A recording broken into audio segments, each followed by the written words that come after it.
السلام علیکم نحمده ونستعينه ونستغفره ونؤمن به ونتوكل عليه ونعوذ بالله من شرور انفسنا ومن سيئات اعمالنا من يهده الله فلا مضل له ومن يضلل فلا هادي له واشهد ان لا اله الا الله وحده لا شريك له واشهد ان سيدنا ونبينا ومولانا محمدا عبده ورسوله صلى الله تعالى عليه وعلى آله وأصحابه وسلم تسليما كثيرا كثيرا ما بعد. برادران اسلام،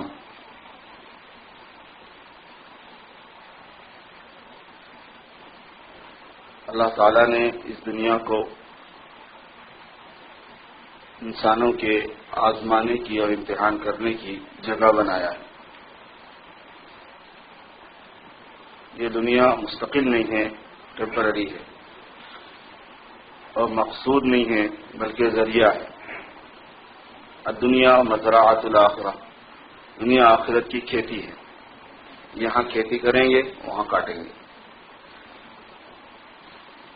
تو ہر انسان کو، مرد ہو یا عورت، پڑھے لکھے ہوں کہ بے پڑھے لکھے، یہاں امتحان دینا ہوتا ہے. یعنی جن حالات سے آدمی گزرتا ہے وہ حالات ہی امتحان ہیں، اور جو اعمال آدمی اس میں کرتا ہے وہ اعمال ہی اس کا گویا امتحان دینا ہے. ہمارے حالات غیر اختیاری ہوتے ہیں، ہمارے اعمال ہمارے اختیار میں ہوتے ہیں. غیر اختیاری چیزوں سے آزمائش اس کا ایک نظام ہے اللہ تعالیٰ کی طرف سے، اختیاری اعمال سے آزمائش اس کا ایک نظام ہے. غیر اختیاری چیزوں سے جو آزمائش ہوتی ہے اس کو تکوینی نظام کہتے ہیں. وہ تکوین سے متعلق ہے، یعنی اس میں کسی کا عمل دخل نہیں ہوتا. جس کو جتنے خوشی پہنچنی ہے پہنچے گی، جس کو جتنا صدمہ پہنچنا ہے پہنچے گا، جس کو جتنا بیمار ہونا ہے بیمار ہوگا، جس کو جتنا تندرست رہنا ہے رہے گا، جس کو جتنا مالدار ہونا ہے وہ بن کے رہے گا، جس کو جتنا فقیر ہونا ہے وہ ہو کے رہے گا. عزت پانی، ذلت پانی، یہ تکوینی امور سے متعلق ہے. یعنی کائنات کا جو نظام اللہ تعالیٰ چلا رہے ہیں اس کو تدبیر امر کہتے ہیں. یدبر الامر یفصل الآیات. تو تدبیر امور اللہ ہی فرماتے ہیں، الا لہ الخلق والامر. تو غیر اختیاری جو حالات ہیں، غیر اختیاری جو چیزیں ہیں وہ حالات کہلاتے ہیں. اس میں تکوینی نظام چلتا ہے، اس میں امتحان انسان کے صبر کا، اس میں امتحان انسان کے اس میں اللہ کے حکموں پر جمنے کا. خوشی میں اللہ کا شکریہ ادا کر دیا، مصیبت آ گئی تو چھوڑ دی، امتحان میں فیل ہو گیا. مصیبت میں اللہ کو یاد کرتے رہے، جب نعمت مل گئی تو خاموش ہو گئے. دونوں قسم کے آدمی ہوتے ہیں. بعض آدمی مصیبت میں اللہ کو پکارتے ہیں، نعمت میں بھول جاتے ہیں، اور بعض نعمت میں پکارتے ہیں، مصیبت میں بھول جاتے ہیں. گھر میں کسی کا انتقال ہو گیا، صدمہ پڑ گیا، تو نہ نماز رہتی نہ روزہ رہتا، کوئی کسی چیز کی فکر نہیں رہتی، نہ روتے بیٹھے ہوئے رہتے. تو اس امتحان میں فیل ہونا ہے. تو غیر اختیاری حالات میں اللہ کے حکم کو پہچاننا، وہ حال سے بھی متعلق، اور اس وقت جو درمیان اس ٹائم کے اندر، ٹائم پیریڈ میں جتنی چیزیں اللہ کے احکام کے آتے ہیں ان کو بجا لانا، یہ اس وقت کا امتحان ہوتا ہے. اور جو اعمال ہیں جو ہمارے اختیار میں ہیں اس میں جو امتحان ہوتا ہے وہ امتحان جو ہے وہ تشریعی کہلاتا ہے. حلال کیا ہے، حرام کیا ہے، جائز کیا ہے، ناجائز کیا ہے، عقیدوں میں کیا ہے، عبادتوں میں کیا ہے، معاملات میں کیا ہے امتحان کی جگہ. میرے بزرگوں، امتحان تو دینا ہی دینا ہے. یا ایھا الانسان انک قادح الی ربک قدحا فملاقی. اے انسان، تجھے محنت اور مشقت کرنی ہے، اور محنت مشقت کرتے ہوئے اپنے رب تک جانا ہے اور اپنے رب سے ملنا ہے. قرآن پاک کا صاف اعلان ہے، یا ایھا الانسان انک قادح الی ربک قدحا فملاقی. اے انسان، تجھے مشقت اٹھانی، اس کے بغیر چارہ نہیں. اور یہ مشقت میں آدمی جو چل رہا ہے وہ رب کی طرف جا رہا ہے، یہ نہیں کہ وہ پیچھے جا رہا ہے کسی اور طرف جا رہا ہے. الی ربک، فملاقی، اور ملاقات ہوگی اللہ سے، تو اس سے ملنے والا ہے. اب یہ جو مشقت اٹھائی گئی ہے اس میں اس کے حالات اور اعمال میں اگر اللہ راضی ہے تو نام اعمال اس کے سیدھے ہاتھ میں دیں گے. فاما من اوتی کتابہ بیمینہ فسوف یحاسب حسابا یسیرا. جس کے نام اعمال اس کے دائیں ہاتھ میں دیے گئے تو آسان حساب لیا جائے گا. اور حضور اکرم صلی اللہ علیہ وسلم نے آسان حساب کا مطلب بتایا عرض الحساب. یہ کہیں گے اللہ پاک کے دیکھ لو یہ تمہارا حساب ہے. جس سے صرف اتنا کہا گیا اس کو کہتے ہیں آسان حساب ہے. دکھایا پھر بھی سب جائے گا. یہ ہے دیکھو تمہاری پوری کہانی. من نوقشا ہلاکا. حدیث شریف میں آتا ہے کہ جس کو کریدا گیا، ایسا کیوں؟ وہ گیا تھا. کریدنا جو ہے وہ سب حساب میں آ جائے گا، اور عرض کر دینا، پیش کر دینا، دے دینا، یہ جو ہے آسان حساب میں آئے گا.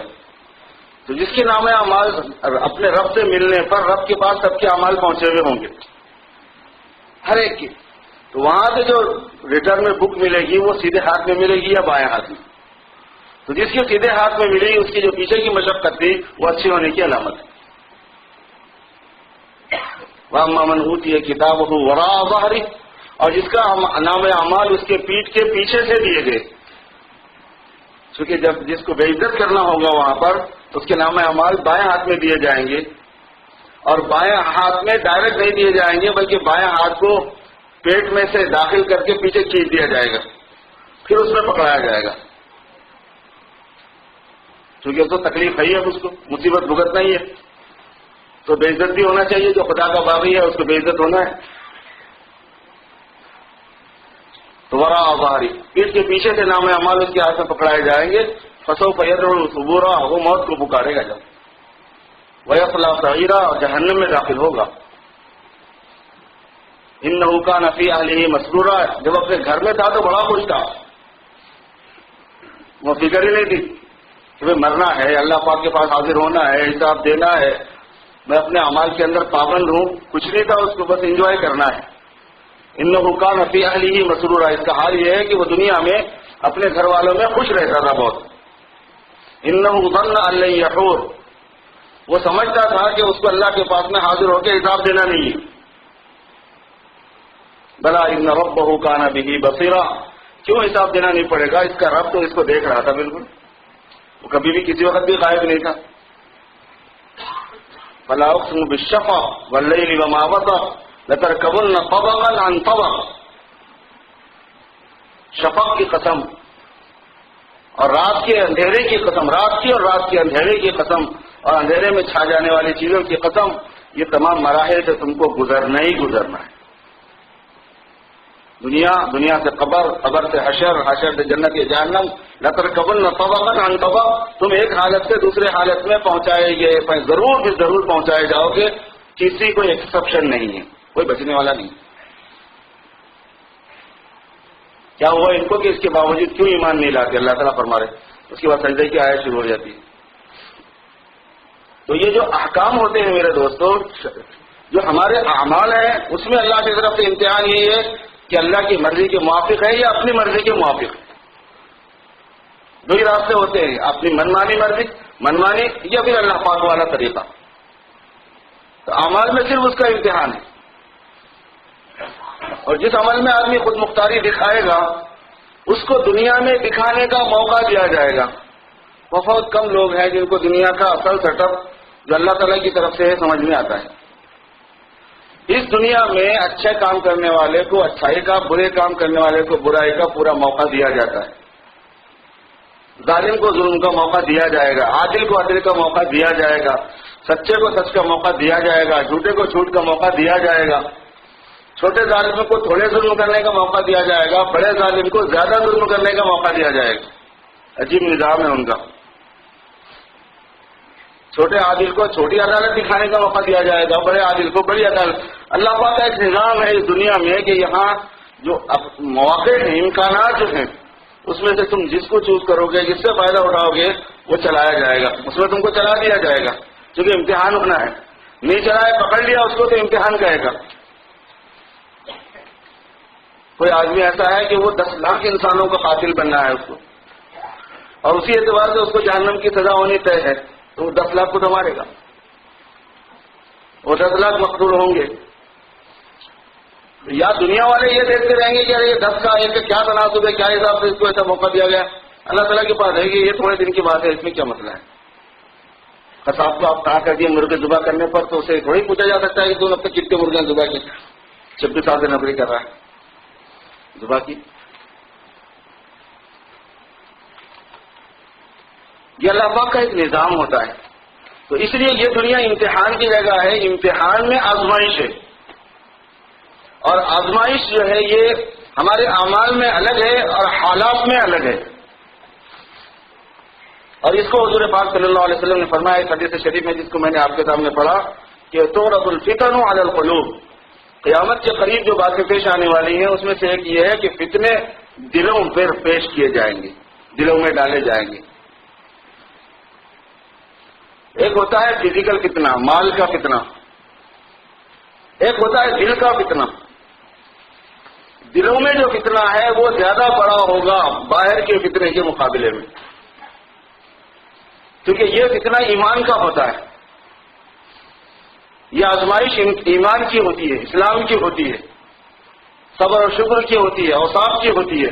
دل سے متعلق جو فتنے ہوں گے وہ دل سے ریلیٹڈ، دل کے اعمال سے ریلیٹڈ ہوں گے۔ وہ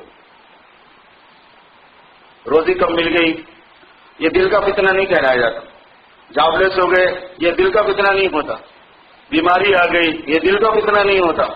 مقدمات میں پھنس گئے، یہ دل کا فتنہ نہیں ہوتا۔ تعرض الفتن علی القلوب کا مطلب یہ ہوتا ہے کہ دلوں کے اندر جو فتنے آئیں گے وہ دل کی لائن کے ہوں گے، اور دل کا تعلق ایمان سے ہے اور ایمان کے اعمال سے ہے، عقائد سے ہے اور عبادات سے ہے۔ اور حضور نے فرمایا کہ قیامت کے قریب بڑا فتنہ یہی ہوگا، کھانے پینے کی کمی ہو جائے گی، ایسا نہیں ہے۔ سب سے بڑا فتنہ پوری دنیا میں قیامت تک جو فتنے آ رہے ہیں اس میں دجال کا فتنہ ہوگا سب سے بڑا، اور وہاں جو آدمی دجال کی بات مانے گا اس کو تو جنت میں پہنچائے گا اپنی۔ تو کھانے پینے کی لائن کا نہیں ہے، وہ ایمان کی لائن کا ہے۔ ہاں، ایک اس میں پھر جو عیسیٰ علیہ السلام کے جو حواری ہوں گے، جو ساتھ ہوں گے مسلمان، اور ان کو جو چھپ جانا پڑے گا، محصور ہو جانا پڑے گا پہاڑوں میں، ان کو کھانے پینے کی لائن کا بھی کتنا آئے گا، حدیث میں آتا ہے۔ باقی عام انسانوں کے لیے کھانے پینے کی لائن کا جو بےایمانی کی طرف جتنے مائل ہوں گے کھانا پینا اتنا زیادہ ملے گا، یہ ہے حدیث میں۔ جو جتنا بےایمانی کریں گے اتنا کھانا پینا ہے، اور جتنا ایمانداری پہ آئیں گے کھانا پینا ٹائٹ ہوتا چلا جائے گا۔ تو کھانے پینے کی لائن کے فتنے بھی ہوتے ہیں ہر انسان کے ساتھ، لیکن وہ اتنے زیادہ خطرناک، نازک اور حساس نہیں ہوتے۔ جس میں مسلمان کو زیادہ حساس ہونا ہے وہ اس کے ایمان کا فتنہ ہے، اسلام کا فتنہ ہے، دین کا فتنہ ہے، اعمال کا فتنہ ہے، صبر اور شکر کا فتنہ ہے، سچ اور جھوٹ کا فتنہ ہے۔ اس کے فرمایا تعرض الفتن علی القلوب، فتنے دلوں پر پیش کیے جائیں گے کالحصیری، اور وہ فتنے ایسے ہوں گے جیسے چٹائی کی پتیاں آپس میں ایک دوسرے میں داخل ہوتی ہیں، ایک فتنہ دوسرے سے ریلیٹڈ، دوسرا تیسرے سے ریلیٹڈ۔ جیسے بہت سی کاڑیاں لے کے آدمی بناتا ہے کوئی چیز، چٹائی بنائی جاتی ہے، تو وہ جیسے ایک دوسرے میں جڑے ہوئے ہیں، مر گئے ہیں، مربوط ہیں، ویسے فتنے ایک دوسرے میں مرج ہوں گے، جڑے ہوئے ہوں گے، مربوط ہوں گے۔ لنک آپ کو ملتی چلی جائے گی، جس کے پاس بصیرت ہوگی اس کو لنک ملتی چلی جائے گی ایک فتنے کی دوسرے فتنے سے۔ کالحصیر عودا عودا۔ اب آپ نے فرمایا کہ مسلمان کا فرض یہ ہے کہ فتنے کو پہچان کر اپنے کو بچانا۔ فمن انکرہا نکتت نکتۃ بیضاء، جس نے فتنے سے اپنے کو بچایا تو اس کے دل میں ایک سفید نقطہ اور ایک روشنی پیدا ہو جائے گی۔ اور جیسے جیسے، کیونکہ وہ ایک دوسرے میں مر گئے فتنے، تو جیسے جیسے بچاتا جائے گا آدمی اپنے آپ کو فتنوں سے، ویسے روشنی میں دل کے اضافہ ہوتا جائے گا۔